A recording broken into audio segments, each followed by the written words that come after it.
Good evening and welcome to episode number 7 of the Auto Trends podcast. Welcome, Gideon. Lucas Welk. How are we today? Go. I'm doing all right, man. Doing all right. Pretty fired up to be back. Very good. Very good. A small hiatus the last couple days. I was visiting some folks back in Texas, and all I wanted to do was get back to the Auto Trends podcast because we got some good stuff. So absolutely. No, we've got a great show today where it's all going to be about EVs. So I think we got some great stuff coming up. So if you're interested in the EV, what's happening with EVs, what's the future of EV, as far as parts, manufacturing, all that stuff, stay tuned in this episode. We've got some good stuff coming up. Yeah, absolutely. And to just kick it off, guys, folks, listeners, we're obviously seeing a great just welcoming of the industry with the Auto Trends podcast. And our focus here is just to continue to bring super high quality insights, inputs. We got some great guests coming on.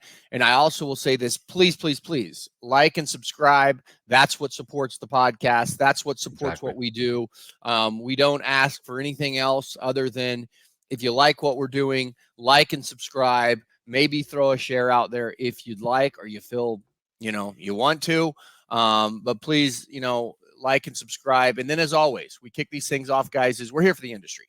Everything that we do is about the industry. It's about moving forward the industry through technology, what our automakers are doing, what our aftermarket parts manufacturers are doing. How can you make your business better? This is 100% about how you can make your business better, but also how you can positively impact the industry as it evolves and changes, right? Staying ahead. I think in my career, I've seen a complete gap in parts technology and that knowledge and what we do. I was in a meeting with a gentleman, and he's like, "Yeah, this our e-commerce role was open for 2 years, right? They couldn't find anybody qualified. So there's clearly a gap there. We want to continue to just be a catalyst in the technology side of the business. And hey, here we are talking about EV, electric vehicles. They're basically the rolling computer, as many would say. So pretty excited for that. And we are good to get this thing kicked off.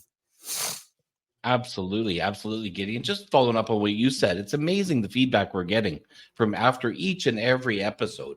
We have 1, 2, 10 people immediately after the episode contacting us and saying, geez, that was really great. We learned X, Y, and Z from this particular episode.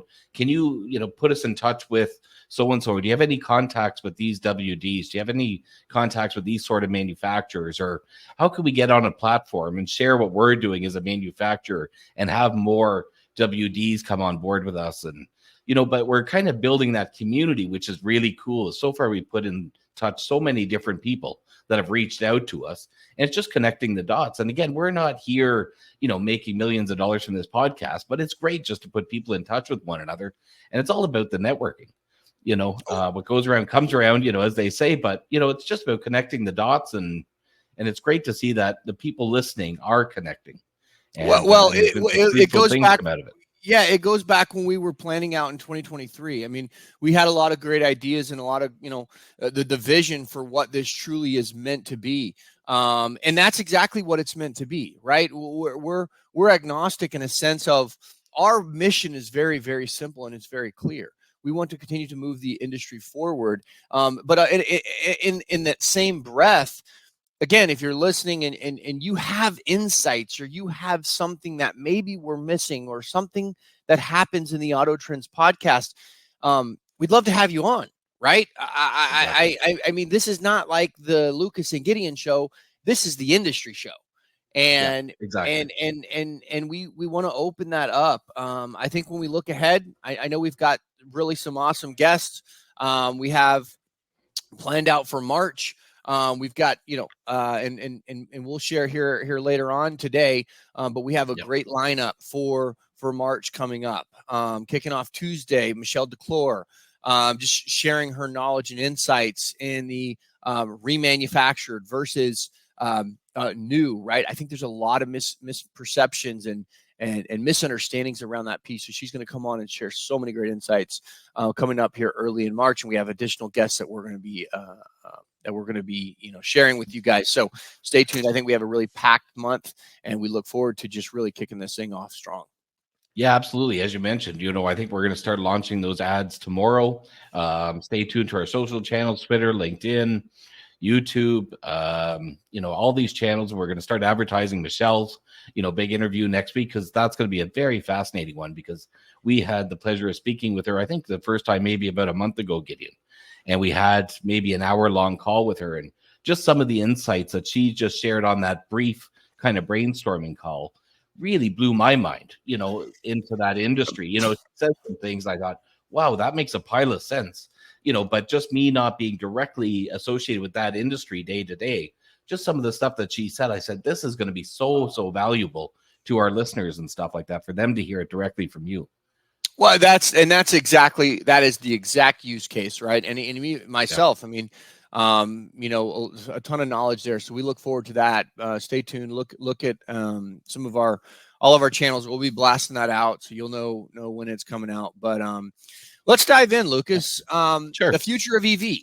I think this is a really important topic, and quite frankly, I'm intrigued by it. I think everybody's been intrigued by EV over the last 5 years. If you go to any conference, automotive focused, EV is a part of that conference. Like it was just, in 2017, 2018, right? I think when did, Elon Musk rolled out the first Tesla? Was it mid 2000s or late 2010s, something like that, 2007, somewhere in there? Yep. It's just been, it started as really a buzzword, and then it began to take hold. And then, we see some legislation pushes for EV.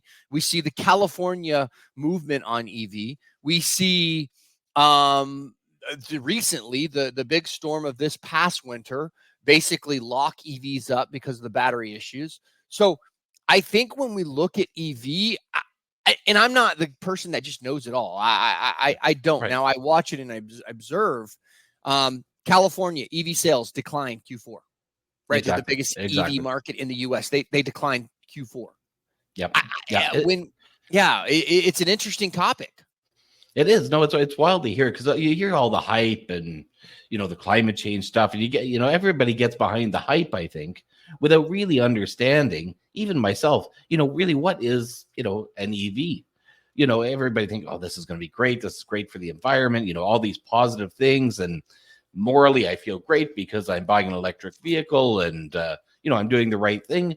But and then you start to, when you actually go down the path of purchasing these things, you say, right, okay, well, I actually don't know what are the benefits of an EV other than, okay, I'm saving the planet, but actually what's involved with an EV? How do I service this? How do I get parts for it? All these kind of questions then start to creep up. So it's interesting, like you say, now to see what's kind of happening with EV, and the sales kind of sharply, took off at one point, and now they seem to be declining, receding a little bit.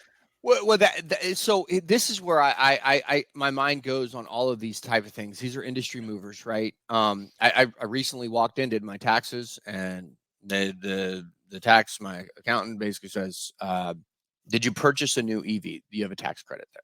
No, I did not. But my point is so there's obviously benefits and legislation pushes on that piece. But my biggest question around it is the market, right? Is the masses gravitating to this new idea or ideology that, hey, is it making me feel good, or am I truly driving an EV for the purposes that I really want an EV? Right. I'm not convinced either way. What I find intriguing is you look at a massive global investment in EV, right? You look at automated dealerships, and for example, Lexus, their EV, right? They're trying to really push that get that off the market. We have many of your automakers that are basically saying, hey, our goal is to be, fully EV by 2035. I think California has really kind of set that standard. But here's my biggest concern, and I'm just saying this as an industry professional, as a consumer, as somebody who truly wants the best for the industry, for the folks of our working class, the population, that we all use vehicles at some level, right? Whether you're riding a bus, whether you're, riding a motorcycle, whether you're riding a car. Rivian, right? We all know Rivian, right? They're super sweet. They're slick. These SUVs, they've got a great EV package. Everything's packed with technology. laying off 10% of the workforce. Exactly. Okay. Yep. That's not signs that EV is taking over the next step. That's Right. not reaching economies of scale that says, hey, guys, this is the future. Maybe the legislation piece of the government says it's the future, right? Yep. And they're putting together this feel-good story, but is it really? And That's right. I don't know, That's Lucas, right. that we're here to tell you whether it is or not. But I just No. think when you look at these indicators, right? Yep. Yep. Something's Yep. missing. No, exactly. And I think the public now, you're seeing the true public opinion on EVs. Now that more people are having them, people are more sharing, I think, through social media, their experiences. And before what we were seeing was we were looking at social media, we were looking at media hyping these things, and we were saying, look at how sexy and beautiful these things look. Look at these Teslas and look at, these amazing machines and how futuristic they look, and they're great for the environment. And everybody's got to have one. And then suddenly I think everybody does have one and everybody's buying them. And then, now they're saying, well, wait a second here. This isn't completely practical for what my needs are. I've got to charge the batteries, how far they're taking me, the endurance of them, all these things are kind of getting out there now. People are sharing their genuine experiences through social media and being able to talk to consumers directly. And everybody's reading this now and saying, oh, hold on here a second. Is this practical for my own personal needs, for my family needs, for, my commuting needs, for practicality? So I think it's interesting now that the true vision of these EVs is starting to come out. So I think the public's just going to have to make up their mind, get better informed on the idea, and then, That's it. Obviously make up their own opinion. Well, let me ask you this, Lucas. You a little bit like myself, but you've been to many countries around the world. I would consider yourself very much a worldly traveler, a consumer of knowledge, not just in North America, not just in Canada, the U.S. Right? I think we get blinders here on North America sometimes. You've got other continents, right? And you have experience in the Middle East, all over Asia, etc. What do you, when you look at just stepping back at an observation on EV, and again, we'll get into the part side here on the second half of this episode, but when you get into, you've been from, the Middle East into what is the overall observation, or how does the world look at EV? Obviously, we're looking at it. I'm looking at it sometimes through North America. It's been about 8 to 10 years since I have traveled 30. Many countries and whatnot. But what's your observation there? Right. Well, I mean, that's interesting, Gideon. And by no means, as we said, we're not any sort of expert on EVs. But I mean, if you even take the Middle East market, let's say, for example, and again, I'm just using my own example as an observer there. But let's say the people there, they love the idea, of having EVs. I remember the first talk of it, all these people that I know that have auto groups and stuff that they own in the Middle East. They were like, this is going to blow things up. And now in the Middle East, obviously there's a considerable amount of money that's in the Middle East. They can afford these cars. They can afford the top models of these cars.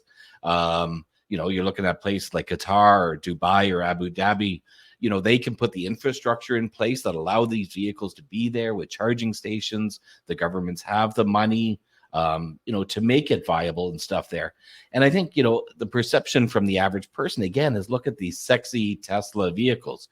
We all want these vehicles, again, partly. But if we look at, let's take it one step further.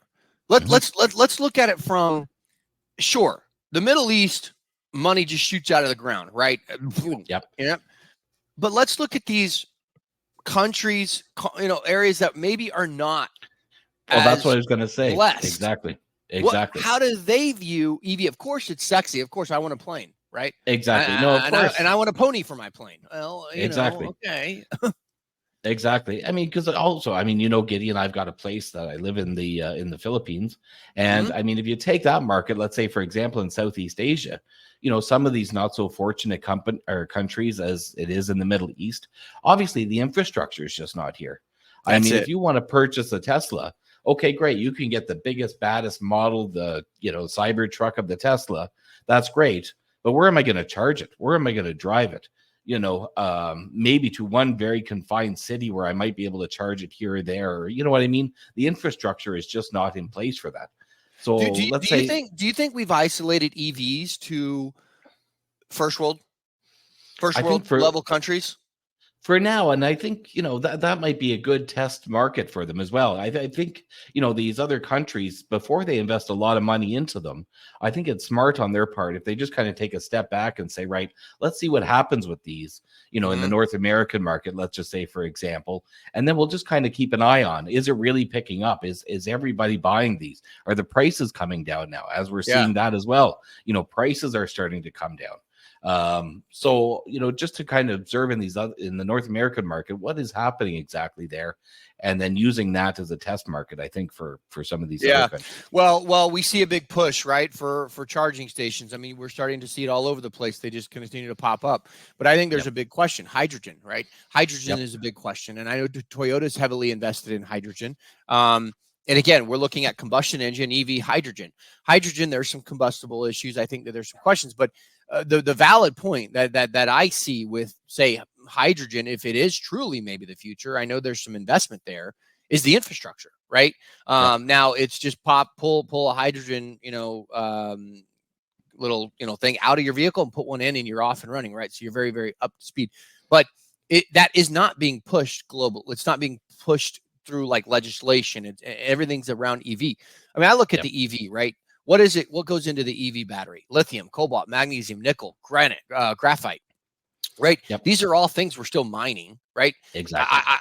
I think the perfect sustainable vehicle would be a vehicle with fans on it, right? You got fans that do, right? I mean, I know that of course, stupid, but right. Yeah, of course. Exactly. now we're just blowing things around. Everything's fans, right? That's obviously never going to happen, but in my mind, I'm like, well, that's actually the perfect sustainable, Sure. Yeah.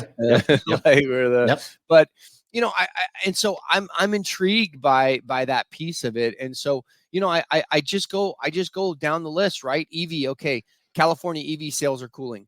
Rivian, laying off 10% of their workforce. That's a big move.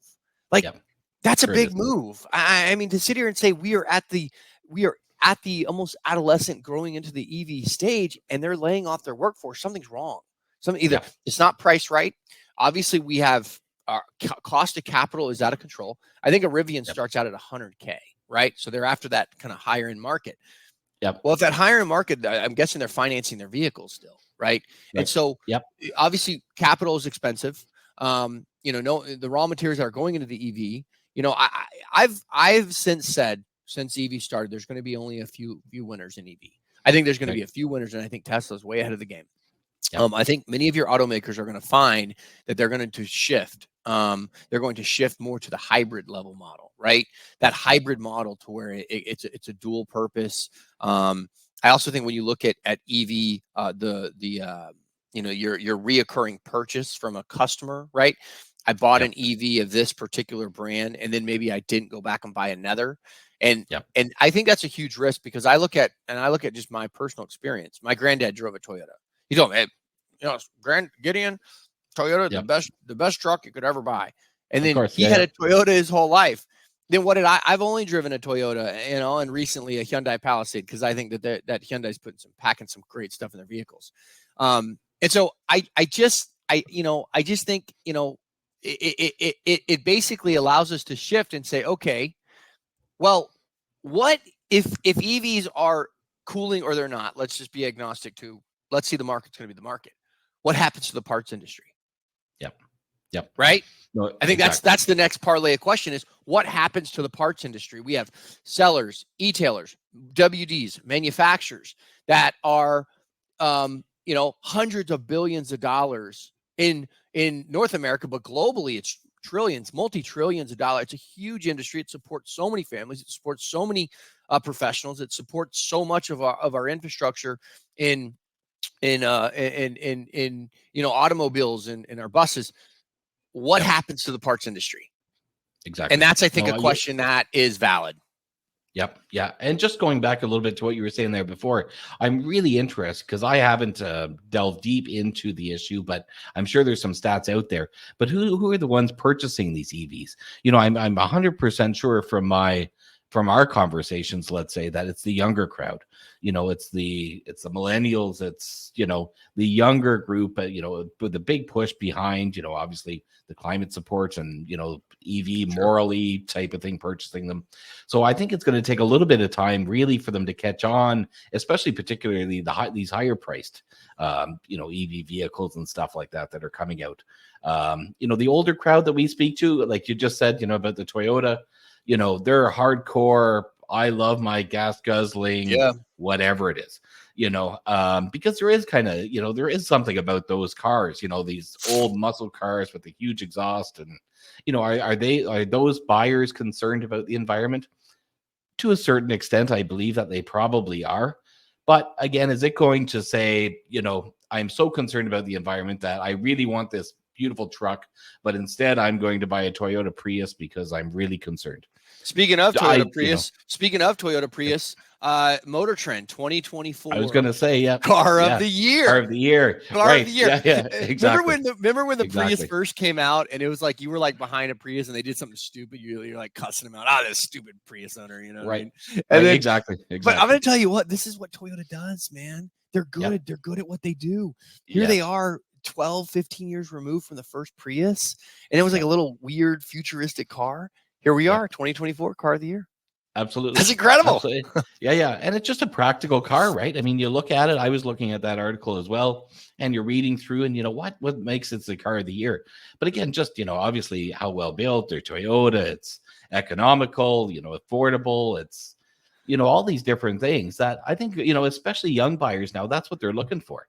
With the economy the way it is, with interest rates and stuff the way they are, people purchasing cars, that just fits right into that box for the younger crowd, the millennials that are buying their first car, second car, third car, whatever it is. They're getting into the EVs. And perhaps, once they get into them, like you say, they're the ones that I think that are really going to be pushing this. It's going to be that demographic. And again, I don't have any stats on it, but I guarantee that when the stats do come out, I'm sure it's going to be this younger generation that's really going to push these sales. Yeah, well, here's another thing that impacted it. The Tesla, they dropped their price recently over the last 15 months, right? Drastically, right? It went from in the mid 60s to the mid 30s. Well, that threw a major wrench in all of their competitive automakers, right? Every automaker's has invested in EV. Well, but you look at, if you look at the Ford lineup, you look at all of these lineups that are EV related, when you have the major player basically just drop price, right? Like that, it locks up the market. And it locks up the market for a very simple reason, because cost of capital is expensive. So you're telling me I can go get a proven EV, like 10 years ahead of the game for X price, but I got to double or triple that price, and I'm going to finance it at 7, 8, 10%. It's just not happening. And so that's where I think you're getting that kind of younger consumer that says, okay, I'm doing things good for the environment, which again, I always struggle. Is this a feel-good story or is this a reality, right? Exactly. What are we going to do with batteries? We're going to shoot them into space? No, you know what I mean? But what I want to jump into, Lucas, is how does it impact the parts business?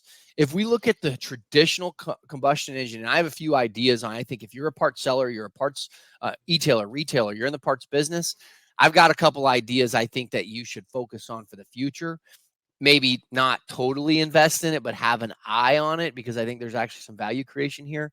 But I think when you look at the parts industry, the combustible engine, right? The traditional, obviously it's gotten more efficient and more effective. 2,000 of parts, right? 2,000 plus parts, in some cases more or less, again, based on vehicle, average 2,000 to 4,000 parts that are replaceable. Think about it, the seals, spark plugs, all of these widgets, right, that come in. But then, so that has built the entire infrastructure on your parts distribution, manufacturers, your e-tailers and retailers, and how parts are moving through the network. But then when you look at the EV, it's a very different story. 40 parts. In some cases, people are like, there's only 20 replaceable parts on that vehicle. Think about the infrastructure. There's a problem there. Something's not going to marry up. Yep. No, absolutely. And it's interesting talking, and you're gonna have some great insights, I know, into this.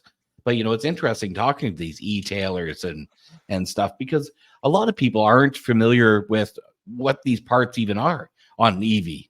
You look at No. a lot of these old school, manufacturers, shops, garages saying, okay, we want to prepare ourselves kind of for the future here. We want to make sure our business is going to be intact, from an e-tailer perspective. We want to make sure that we've got the parts, in stock, that we can offer to our customers that have the EVs.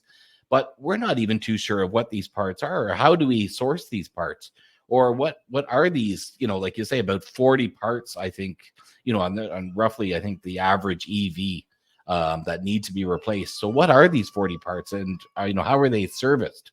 Well, I and so think that's interesting. that's a really interesting point. How are they? Okay, so when you look at what is a replaceable item on your EV, brakes, batteries, Yep. suspension components, body parts, right, panels and whatnot. Yep. And Yep. what I find most interesting about it is when you look at those replacement parts on it, it condenses everything, right? You look at regenerative braking, right? Yep. I've spoken with many, EV owners, and they say, I barely use the brakes, right? Because my battery powers down the vehicle. And so when you look at it, okay, how do you adjust your business if you're primarily a part seller in the combustion engine? If we just said, boom, today everything's an EV, there is no combustion engine, right? Meaning moving forward, right? From today Yep. Yep. moving forward, because we obviously have what's already been manufactured. The classic scene is obviously a major scene, and I got some ideas on that. But when you look at parts that are going to be phased out, fuel systems, Yep. engine parts, oils, air filters, spark plugs, starters, alternators, exhaust systems, right? Mufflers, catalytic converters, Yep. O2 sensors, transmissions, multi-gear transmissions, clutches, right? There's so many parts that are going to not be a part of EV. When you say, okay, I'm in the parts business and we're moving to EV, I've got my eye on this because this is going to impact my business. But what I think, and this is if I was an e-tailer, if I was an Yep. e-tailer, I would have my eye on where this is going. Because if you look at the traditional WD in the automotive parts, they are servicing the aftermarket. They are servicing the vehicle from about year 6 to year 13. That's their sweet spot, right?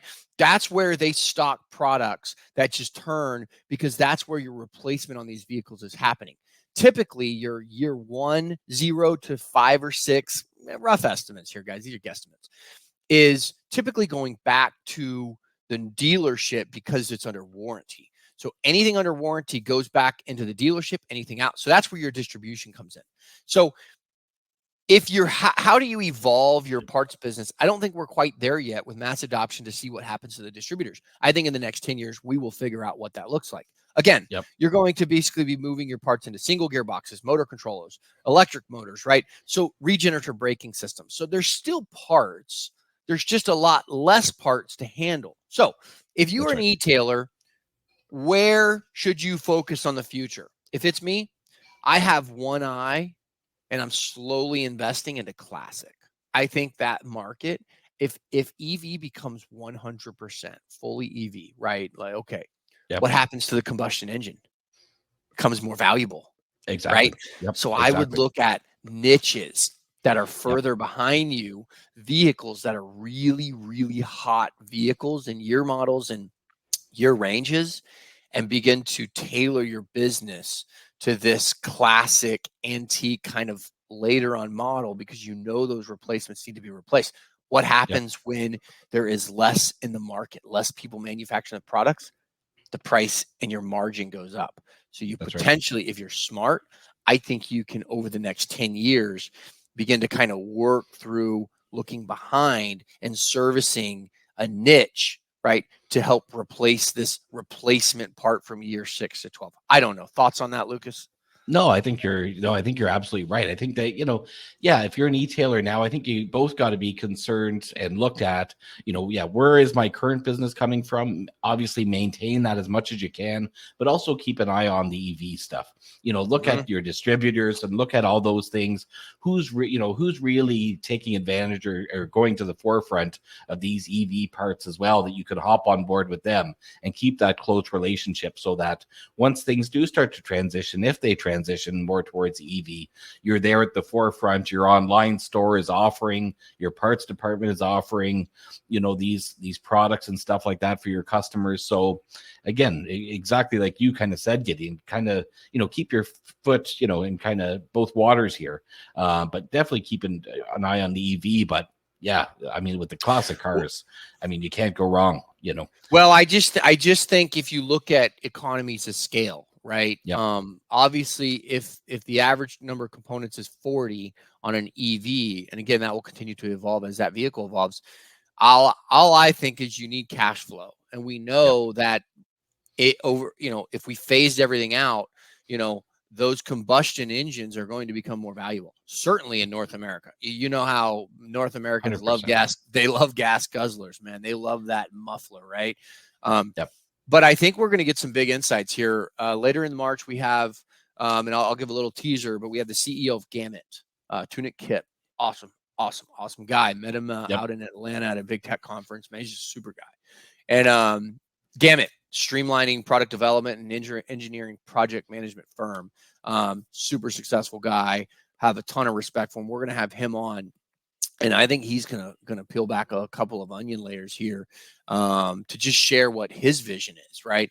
And Yep. I think that that's the key here, is just continuing to figure out, okay, how are ways that I can continue to develop my business, to make sure that I'm at the front of what is happening, versus we've all been left in the rearview mirror, right? You don't want to be Exactly. that guy, right? Ever heard of Exactly. Kodak? Ever heard of Blockbuster? Ever heard Exactly. of all these other major, or Kmart, that they just didn't seem to stay ahead? And I think that's the biggest thing, is you got to keep a pulse on the EV market. You got to know what your distributors are stocking, right? Look at their line cards, look at what they're stocking, even ask them, if you work with a distributor, hey, what is your EV strategy, right? Because Exactly. what they're doing is they're following manufacturers' recommendations based on economies of scale.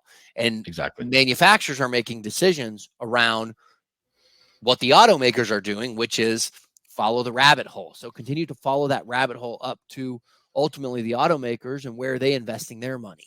But I'm going to Yep. tell you, it scares me, because I see a lot of investments turning over to be not a sound investment through EV. I don't think everyone's going to win in EV. I think you're going to have a few winners and you're going to have a lot of losers, but those Yep. losers are going to reshift their focus to the hybrid model, That's which right. still has a combustion component and it still has an EV component. And I just Right. think when you look at supply chain, you look at global supply chain, it just makes so much sense to ride that model for the next 20 years and let our technology develop into 2020, 40 potentially, and then kind of take a reevaluation and say, okay, I believe this is what the future is based on the last 20 years of the hybrid type model. So I don't know. Thoughts on No, that? exactly. Yeah, we were talking about Gideon and me and you were talking about an article the other day where we seen that these manufacturers have all of these inventories, of these cars now that they manufactured, EV cars. So I think you're going to see prices significantly come down now, in 2024 from the majority of these EV automakers. With the inventories and stuff that are out there, I think many of them kind of overshot their projections in terms of Mhm. what they thought would sell. They were looking at year over year, growth. But in those numbers, I mean, you really have to look deep into those numbers, which you and I have. And when you look at year over year, if you sell one year and you sell two the next, you can say, well, I had 100% growth year over year. Well, that's great, but you still only sold two. It's I correct. mean, so you got to look behind these percentages, what everybody's kind of hyping up and say, wow, year over year, we're doing this much growth. Well, how many are you actually selling though? What does that growth actually look like? What markets does that look like? Is it very regional growth? Is it, national growth? Is it international growth? Or, so I think it's important that people kind of look behind those numbers. And even from an retailer, or, distributor standpoint, they need to understand those sort of demographics and regional statistics as well, to market for their own business, rather than kind of jumping in. I'm in the middle of nowhere, but I'm going to jump all over this EV thing. I'm going to get into EV parts and all this. Meanwhile, I'm in an area that sold a total of 5 EVs within 100 square kilometers of me last year. Well, that makes no sense. Well, and I think it's also global demographics. I think sometimes we get our blinders on. Okay, these, it's a global economy. I mean, global supply chain, global economy, right? It just is. And I think when you look at the adoption of who's adopting, who's not, and what are the implications. I know Norway is making a big push. They always seem to be an outlier in this stuff, and kind of very forward. Again, smaller economy, smaller country versus, say, the U.S. or Canada or Europe. I mean, it's a small sample size, but exactly. I think as we continue to look at this, we need to continue to follow what's happening, not only with automakers and their investment in EV. Is it truly the future? I just am not convinced today that when I see Rivian laying off 10%, when I see Q4 decline in EV in the biggest market in North America, California, which is largely pushed by legislation. They also have people leaving the state, unfortunately, due to things that maybe they're, you don't align with, or you do align. It doesn't matter. But my point is it's not. I would just expect quarter over quarter, the largest EV market to continue to be growing. Now, I may be missing something, and if I'm missing something, I am. But it's important, because let's follow that trend and that model, and that likely will tell you, as a parts, somebody who's in the parts business, where should you be deploying your capital? Where should you be investing your energies into the future of your business, whether you're a manufacturer, whether you're a seller, whether you're a distributor. I think you have to follow those macro trends, and hopefully you can get that right as we continue to watch this debacle evolve and unfold, hopefully for the better of our parts and automotive economy. No, absolutely. And I guess getting just kind of wrap things up here. We're coming up to about time, but no, you're absolutely right. I think the next really 1 to 2 years, I think is going to be crucial. I think when we're sitting here 1 year from now, we're going to kind of have a lot more data, obviously, that we have right now. We'll be able to kind of reflect on 2024, what happened with these automakers in 2024, what did sales look like in 2024, how is the infrastructure, that's backing these vehicles in the various cities and states and countries, evolving. And then I think we'll have a much better accurate picture. And I think ultimately that's what the consumers are waiting to kind of see now, saying, okay, this is really cool. We're very morally, high up people. We want to save the environment, but at what cost to ourselves? Are these practical at the end of the day? But again, I think 1 year from now, Gideon will have some good insights, much better than we can now. Yeah, I totally agree. Well, Lucas, it's been an awesome episode. Again, listeners, like and subscribe. Please, the best way to support Auto Trends Podcast is purely like and subscribe. Share if you feel inclined. We're here for the industry. We're here for you. And again, as always, if you have insights or something that you believe the industry and the folks, if you're a part of Yang, if you're a part of the Women on Auto Care, if you're a part of the Auto Care Association, if you're a part of APEX, SEMA, any of our global automotive forums, please, we'd love to hear from you. We'd love to have you on. Outside of that, I think that's it. Lucas, want to take us home? That's it. Yeah, absolutely. I know, just like Gideon said, like and subscribe. Thank you guys again. Gideon, we will talk soon.